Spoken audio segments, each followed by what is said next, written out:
Jai Hind, everybody. So today, as part of our Thursday lecture series, we have been hearing a famous term, hearing from horse's mouth. So today we have got a professional of very, very high caliber and reputed in matters, not only the diplomacy, politics, or military matters, but where that all things collaborate and how the nations functions. Today, as you are all aware, that we are more worried despite our regional and international ambitions, our neighborhood. And though we had the disturbing neighborhood phenomena since our independence, but now it was one country at a time. But I think now, most of them have, synergetic to each other to counter our interests. So we are very fortunate that Ambassador Sajjanhar has kindly consented to speak to us. And before I request him to start, I request Captain Ashish Gupta to introduce the speaker. Ambassador Ashok Sajjanhar, Executive Council Member, Manohar Parikar Institute of Defense Studies and Analysis, President, Institute of Global Studies, Distinguished Fellow, Ananta Aspen Center, and former Ambassador of India to Kazakhstan, Sweden, and Latvia. Ambassador has discharged his responsibility in the Indian Foreign Services for 24 years. He was Ambassador of India, Kazakhstan, Sweden, and Latvia, and has worked in senior diplomatic positions in Indian embassies and missions in Washington, D.C., Brussels, Moscow, Geneva, Tehran, Dhaka, and Bangkok, and also at headquarters in India. He negotiated for India in the Uruguay round of multilateral trade negotiation and in India, EU, Indian ASEAN, and Indian Thailand free trade agreements. He contributed significantly to strengthening strategic and economic ties and promoting cultural cooperation between India and US, EU, Russia, and other countries. Ambassador worked as a head of National Foundation for Communal Harmony to promote amity and understanding between different religions, faiths, and beliefs. Ambassador Sajjanhar has been decorated by the government of Kazakhstan and Latvia with their national awards and by Universal Peace Federation New York with the title of Ambassador of Peace. Ambassador Sajjanhar writes, travels, speaks extensively on issues relating to international relations, foreign policy, and themes of contemporary relevance and significance. He appears widely on TV panel discussions. His hobbies include reading, writing, listening to music, and traveling. His wife, Mrs. Madhu Sajjanhar, she is an economist and educationist. They have a son and a daughter, both of whom are accomplished singers. Their son graduated from the Yale University, and their daughter has completed her doctorate from the University of Minnesota, US.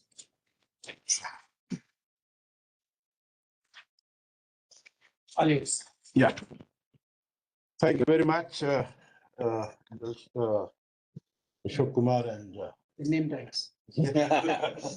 yes, we share that with each other, and thank you for this very Ashish, for this generous and gracious introduction. Let me say I'm delighted to be here and get this opportunity to speak to young friends and colleagues, and particularly I think as General Ashok Kumar has mentioned, there are so many changes that are taking place in the world. I think in front of us, we can see how tumultuous and turbulent the global situation is and the global circumstances are. As I was jotting down some points yesterday for my presentation, making some bullet points. What immediately first thing that came to my mind was what Vladimir Lenin had said about change. Change, of course, all of us know it is a constant, it is a permanent. Change is always happening. But the speed at which the change is taking place is truly phenomenal. I don't think, I've spent so many, not years, decades, and General has spent also so many years and decades. We have never witnessed change at this particular pace. And what Lenin had said during that is 100 years ago, when the Russian Revolution took place, and that decades pass when nothing happens. and weeks pass when decades happen. So this is exactly what seems to have been happening today. And I think those who might have heard some of the statements that were made in Davos yesterday would also have noticed as to how everyone is quite stunned by the rapidity of change. Not so much by change, but every day there is always something, and I'm sure decision makers and policy makers must be, getting up every day in the morning thinking, what are the new challenges that they have to deal with?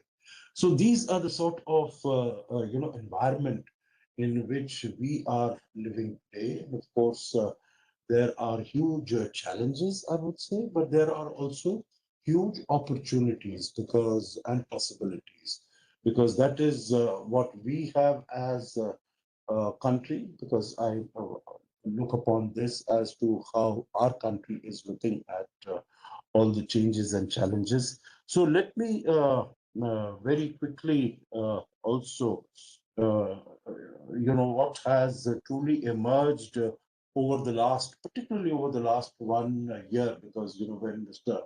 Trump was addressing the Davos World Economic Forum, and he, of course, was very gung ho in terms of the achievements that his government had been able to make over the last 1 year. But this is what has seen so much of turbulence as far as global affairs are concerned. So I just jotted down a few elements that distinguishes this period from what it has been earlier.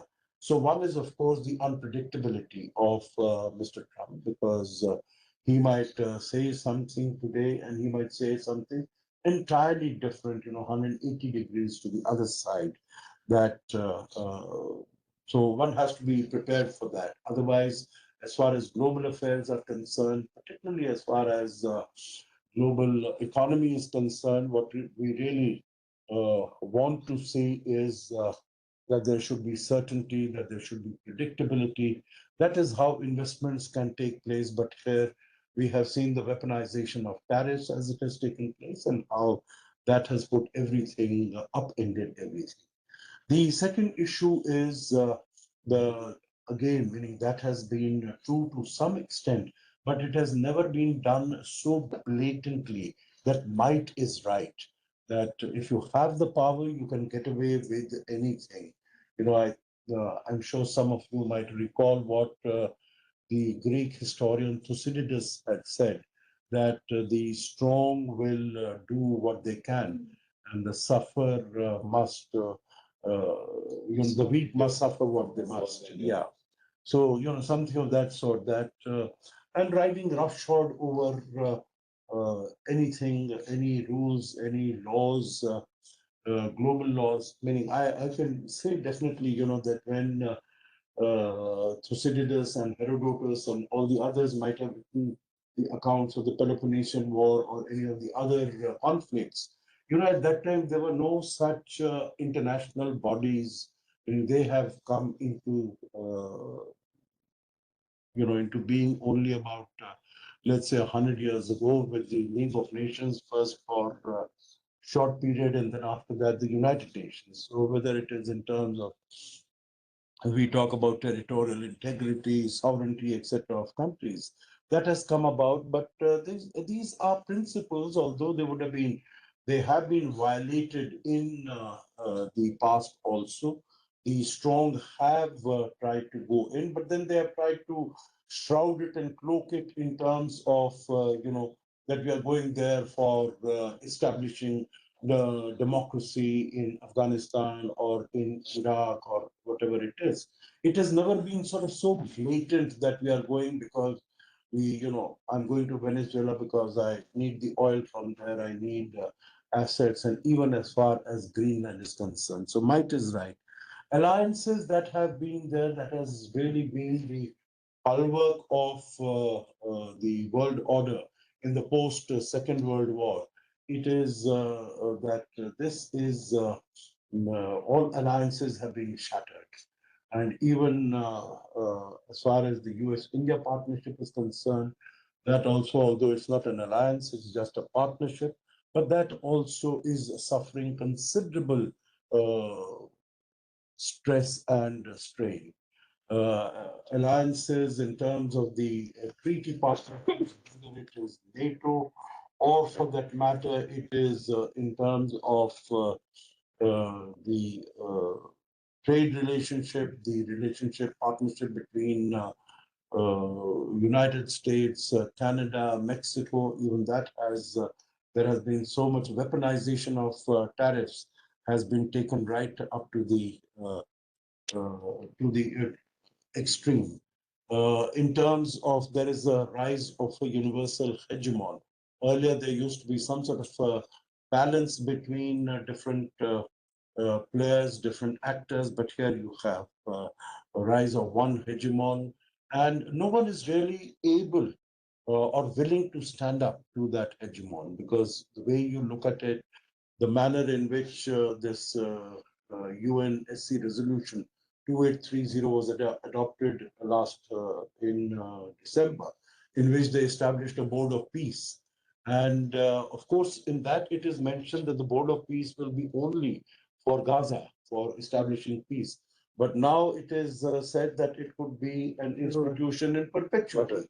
And maybe, the chairman of the board of peace will determine where they are going to be acting. And so, this is replacing the UN Security Council, which was given the responsibility of having establishing law and order, peace, security in the world, that goes to one individual and he will determine as to what the board of peace will do and how they will work. So the post World War II liberal democratic order, that becomes a phenomenon of the past because all the institutions that were also established. Of course, the United States, the largest power, the largest military power, as Mr. Trump yesterday said, $1.5 trillion they are spending on their military every year. Earlier, it used to be that maybe it is 1.1 trillion, 1.2, but he mentioned $1.5 trillion that is being spent.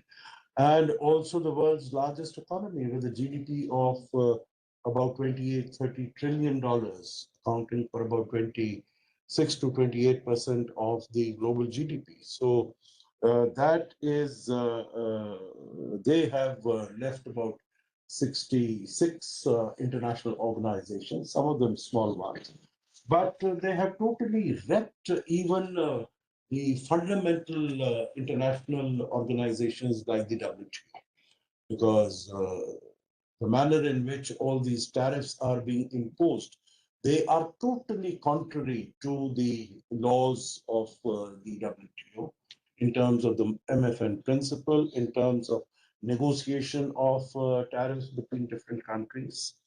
There is, of course, a big debate.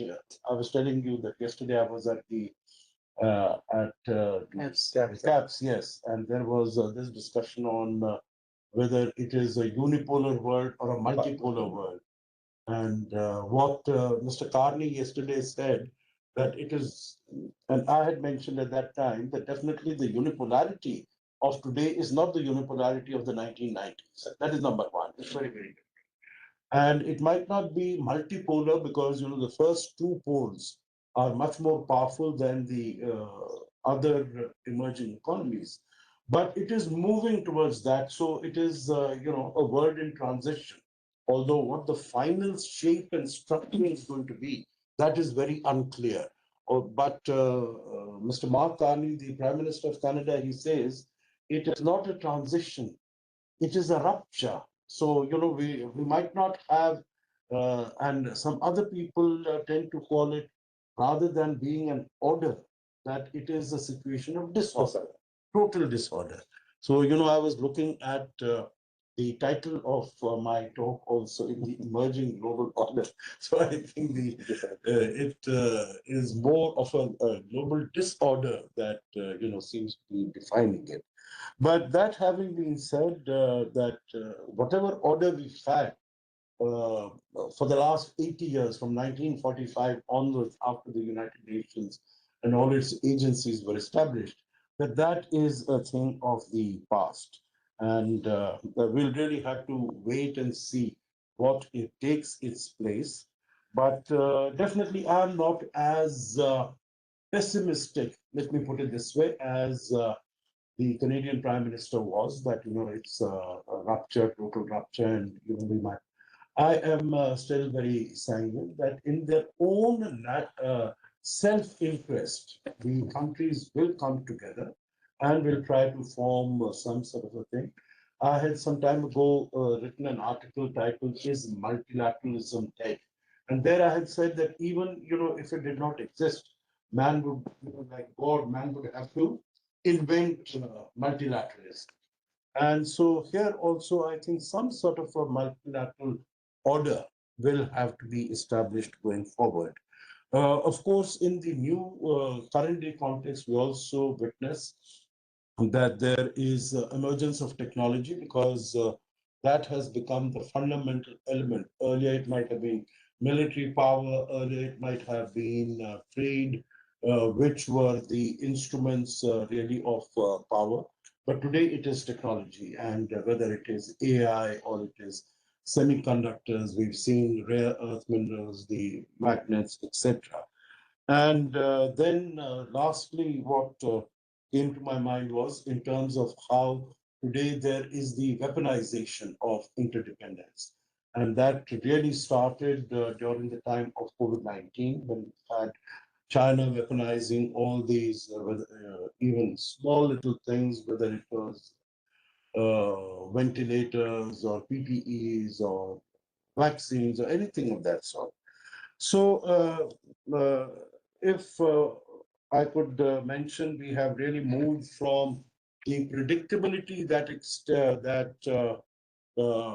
was with us during the Cold War years, that we had tense bipolarity, of course, in the world, but today it is a much more fluid situation, very contested situation, and not, as I said, that's what is being mentioned these days, not a transition to something more which we can see, which we can imagine, but a total rupture with whatever has happened in the past. I've given some of these, what has afflicted the world per se. But if we look at more proximate in our own, both in time and space, then of course, COVID-19 pandemic, of course, affected the whole world. India was not, could not stay away from that. For the first year, we did reasonably well, but then in April of 2021, I think it really struck us badly. Then, in terms of the withdrawal of the NATO and the ISAF forces from Afghanistan in 2021, 15th of August, that's 2021 when they left. And that had a huge impact as far as our own security, or we thought at that time that that is going to, if Afghanistan and Pakistan are going to come together, and as had happened the earlier time when Taliban came to power there, then that would create problems for us. But we have been able to handle that quite effectively. In terms of the political and economic crisis in Sri Lanka that took place in 22, when they had not even adequate funds to meet their energy needs, to meet their food needs, medicines, or anything of that sort. They had the Russia-Ukraine conflict. Of course, one can say that it is far away from us. But in terms of the stress on energy security that it has created, that has been a problem, created a problem for us. More recently, the changes in Bangladesh that took place on the 5th of August 2024, the upheaval in Gen Z, upheaval in Nepal that has taken place, Israel Hamas, of course, that in 2023. And of course, last but not the least, the huge shocks to the India-US partnership, because I think we need to recognize that this partnership has been cruising along extremely well for the last 25 years. With the visit of Mr. Clinton to India in March of 2000, After that, irrespective of which government has been in power in the United States, the relations have done well. Irrespective of which government has been in power in India, the relations have done well. And across the board, whether it is in people to people connect, it is in parliament, it is in business, academia, there has been a growing measure of support for stronger linkages between India and the United States. But that has been given a big jolt. And I could say, and if there's interest, we could definitely discuss that also, that although in the United States, all the presidents contributed to strengthening of the partnership between India and United States, but Trump 1.0, in my view, was the golden period for taking our relationship forward. You know, people might, because he's a volatile person, he's a mercurial person, as we know, not very predictable, but still in his first term, there were really so many new initiatives that were taken. Maybe very quickly, I could mention just two of them. One was in terms of reactivating, reviving the Quad, you know, because the Quad had existed actually till 2007. And then when China at that time expressed strong concern and disquiet that this was a ganging up against China, then both Australia and Australia particularly, I think Kevin Rudd, he was the prime minister at that time, and they didn't want to annoy China, so they moved off. And I think we also, Dr. Manmohan Singh, we didn't want, were also apprehensive whether we should take it forward. But 2017, after 10 years of hibernation, it was again revived. And that was, for the next 2 or 3 years under Trump 1.0, it moved forward, but it really came up very strongly during Biden's tenure because the level of the meetings was increased to summit partnerships, summit meetings, and every year there were in-person meetings, not to say a large number of virtual meetings also. So one was the Quad, and the second one was in the initial stages to put such a put so much of pressure on Pakistan. For instance, in the National Security Strategy of 2017, November 2017, there was so much that was mentioned about taking the relationship with India forward and pressurizing Pakistan to not engage in terrorism. I'm sure some of you might recall, his the tweet that he had given out on the 1st of January 2018, where he said that, the United States has been taken to be foolish and we have given more than $33 billion to for counterterrorism purposes, and Pakistan is giving refuge and safe haven to the same terrorists that we want. And this will not, in his very typical style, he said they have taken us to be fools and so on and so forth. Normally in diplomatic parlance, you would not use expressions of this nature, but I think all of us have got quite immune to what many of the things that he says. Like even in his own comments, his 1 hour plus long speech at Davos, the sort of statements that he made. But there also he said, and there was huge pressure, about $3 billion of coalition support fund to act against terrorism, etc., that was taken. So many changes had taken place there. Let me, when how India is dealing with all the challenges that are taking place. Let me mention two of the fundamental advantages that India has had in terms of dealing with it. And then I'll quickly come through some of the policies, philosophies, and some of the challenges that we face.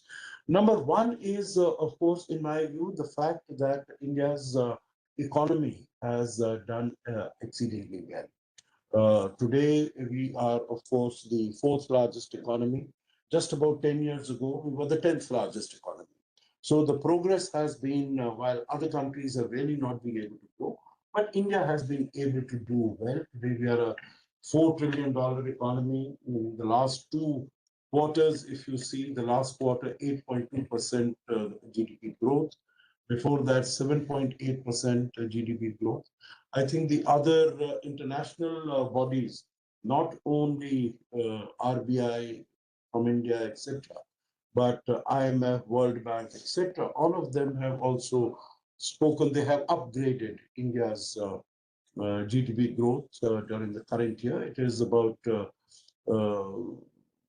and should become a third position, fastest growing major economy, should become the third position in another few years. So today, India is a $4 trillion economy, but should be a $10 trillion plus if things keep going well, 6 to 8%, 6 to 9% growth. Like yesterday, I was hearing this interview with Sunil Bharti Vittal, and he said that we should be able to go beyond the 10 trillions by 2035 and go to the 30 trillion by 2047 when we are looking at the aspiration of Viksit Bharat within by 100 years centenary of our independence. So the economy is doing well. That has helped us to improve infrastructure within the country, provide better standard of living, whether it's water, it's electricity, it's roads, it's highways, etc. And I think all of us can see that also in terms of lifting people out of poverty to 150 million. That is what the UNDP also says. My point is not that we have dealt with all the problems, not at all. We have huge problems that as we get out, we see in terms of cleanliness and providing basic education and health services. Problems are still huge, but I think the silver lining is that the people have also been enthused with this whole idea of the Viksit Bharat. They are working towards it, and things are getting better. Things are getting better. And there is a level of confidence amongst the people that the leadership is working towards that. In addition to providing better standards of living and doing better within the country, there is also gives you a greater capacity to be able to be more effective out of the country. For instance, what I mentioned about Sri Lanka, $4.5 billion were given to Sri Lanka in 2020. And this was something unprecedented, not been done any time earlier. And that is why we have been able to improve our ties with Sri Lanka also. That although the party that came to power 2 years ago with AKD, Dissanayake, they were so very opposed to India in the past. But then the way we handled the whole situation, the first country that AKD visited was India. The first foreign leader to be invited to Sri Lanka was the Indian Prime Minister. The first country for the Prime Minister of Sri Lanka to visit, that was also India. So relations have gone better because we were able to reach out and help them even before IMF came in, even before China came in. So I think that messaging was very, very right. Also in the area of, if you look at during COVID-19 pandemic also, meaning the whole vaccine Maitri initiative, whereby we supplied medicines to more than 150 countries, supplied more than 300 million vaccine doses to more than 100 countries. So I think that all has sent out a very strong message. Also, whenever there have been natural calamities in our neighborhood, whether it is floods, whether it is earthquake, it was 2015, I think it was Maitri in Nepal when the earthquake took place, in Myanmar more recently, Titwa in Sri Lanka very recently, $450 million we gave to them. So even faraway places, whether it was in Turkey and Syria, Operation Ghost, what happened there, we can of course have a discussion whether that could or should have been, should have been done or not. But that's another matter. But the point I'm making is it increased your capacity to act in these areas, in these cases, and the messaging has gone out to the world. So first is in terms of the economic rise, and the second is, I would say, in terms of the leadership advantage that India has had. The political stability in the country and the leadership. The leadership that is bold, the leadership that is firm, the leadership that is visionary in taking it. In terms of having an aspirational objective of 2047, also being a technology leader, because earlier there was also this feeling whether India can emerge as a manufacturing hub. But I think the new technological initiatives that have been taken, for instance, the digital public infrastructure, that today India accounts for more than 50% of the cashless financial transactions being done anywhere in the world. And of course, I'm sure all of you are aware of the advantages. It's not only the scale, it's not only the speed, but it also takes care of the corruption issues, because all the money goes right into the account. And secondly, not only into the account, but basically there is a focus on wherever this subsidy support has to be provided, send it out to the women. And not, there is that women empowerment also. So there are so many of these elements that are there. The other is in terms of the great focus on ensuring security, sovereignty, territorial integrity. We've seen cases in the past when 26/11 happened and no action was taken. Of course, there were threats, there were statements that were made, there was preparedness, but no action was taken. Even of Parakram that happened before that in 2001. There also again readiness, keeping our forces in readiness for a long time, but no action taken. But here, I think the messaging was very, very clear.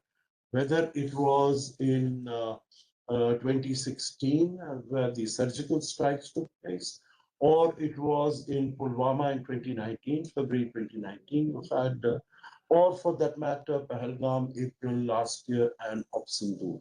And there also the action was very firm, very strong, and a new doctrine that has been presented. And I think this is what the country also wants to see, that safety and security is something that cannot be compromised with.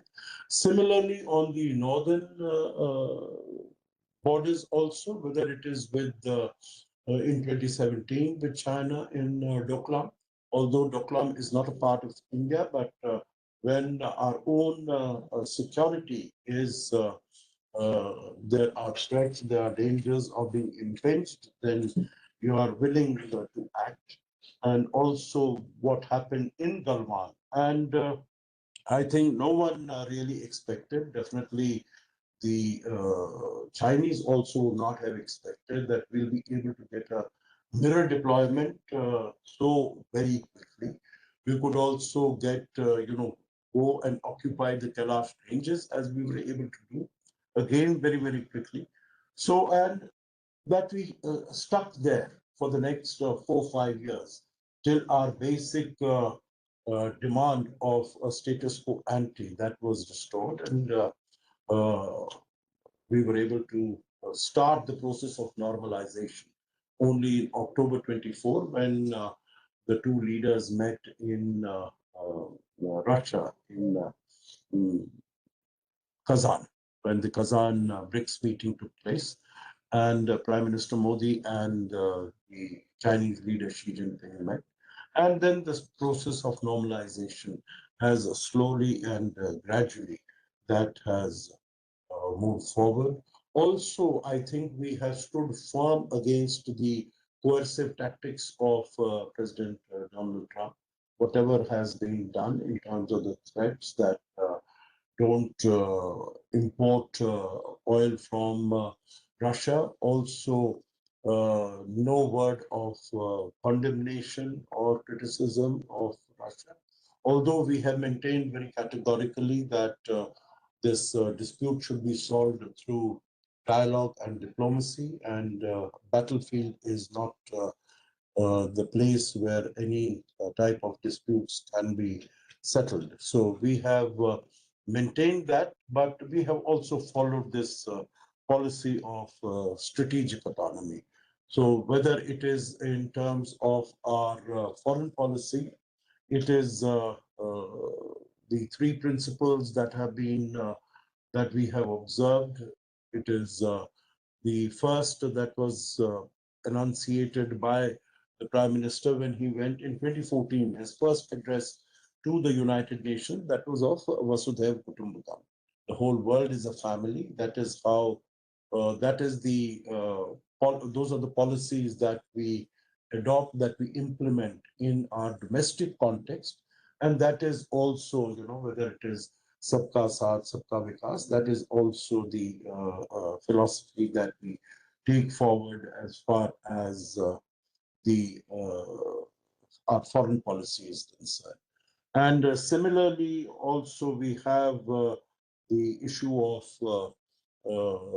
strategic autonomy and multi-alignment. These are fundamental policies that we follow in taking care of this. So whether it is in the case of reaching out to the neighborhood, number of initiatives, the neighborhood first policy, basically reaching out when the government came, the whole idea of having a satellite for the South countries, that was given in the agreement between India and Bangladesh, the land boundary agreement that had been hanging fire for several decades. 1975 it had been signed, but not been ratified. I think that gave out that very strong message that India wants to have good relations, positive relations with these countries, with the neighboring countries. And if there have been problems with Pakistan, also with China, it is not for want of trying on our part, because right when the government had come in 2014, even at the oath-taking ceremony, all the leaders were invited, basically sending out a very strong message that India wants good, cordial, strong relations with the neighboring countries. But we have seen that the fundamental issue with Pakistan is that they use terrorism as an instrument of their foreign policy. And that has been the problem. We have reiterated it several times that we are willing to move beyond and to have normal relations, strong relations, and non-reciprocal relations, as we have had with all our neighbors, whether it is with even with Bangladesh till about August 2024, more than $8 to $10 billion of assistance and support has been provided to Bangladesh, whether it is in the form of grants, it's in the form of loans, it's in the forms of line of credit, and through connectivity and supplying energy and dealing basically with whatever is of their interest. Then, of course, in terms of India's emergence as the voice of the global South, and that really got its fruition when India became got the presidency of G20 in 2023, and following from Vasudhaiva Kutumbakam, the same motto that had come: one earth, one family, one future. So that is, and then of course the three Voice of the Global South summits that were conducted by India. The first one in January 2023, just a few weeks after India got the presidency of the G20. basically asking for the motto of that was that the whole idea behind that was that there are these 20 countries, 19 countries plus the European Union, which represent about 85% of the global GDP, about 75% of the global trade, about 70% of the global population, that these countries meet in a room and they discuss issues, they take decisions. But of course, the maximum impact of these decisions is on the 170 countries that are outside that meeting room, because these are the smaller countries. So when you talk about trade, when you talk about finance, when you talk about debt relief, when you talk about climate change, they are the ones that are at the receiving end. So the whole idea was that we reach out to them, see what are their concerns, what are their anxieties, what are their worries, what are their aspirations, what are their ambitions, and try to weave them on into the deliberations of the G20. And that is what was done. The first Voice of the Global South Summit took place on that's 5 minutes slow, so I'll take 5 minutes. Yeah, yeah. No, I started at 11:05 at that. So we said that we will put this all in the deliberations. And once the meeting was over on the 9th and 10th of September of 2023, in which the biggest decision, which had been hanging fire for such a long time, was also the membership of the African Union. Now that's a big grouping, 54 countries, and no country had really, no chair before that, had really had that courage to bring it to the fore. And I still remember that when Prime Minister Modi had met the chair of the African Union at the Bali 2022 G20 summit, he said, "This will be done. You have my commitment." So it was done, and I think that was also sent out a very strong message that India is committed to the interests of the global South, but also in substantive terms, whether it was debt relief, whether it was access to markets, whether it was the functioning of the multilateral development banks, whether it was women empowerment, all these issues were discussed and they form a part of G20. Now, of course, we have to recognize the G20 has its limitation because it's not a treaty-based body. It is an informal structure where you tend to discuss the problems, challenges, opportunities, and try to form. But even after the G20 was concluded, then we had another Voice of Global South Summit, where the Prime Minister and our ministers went out to all these 125 countries who had participated, telling them as to how their, what had been discussed with them, how that had been incorporated into the G20 final leaders declaration.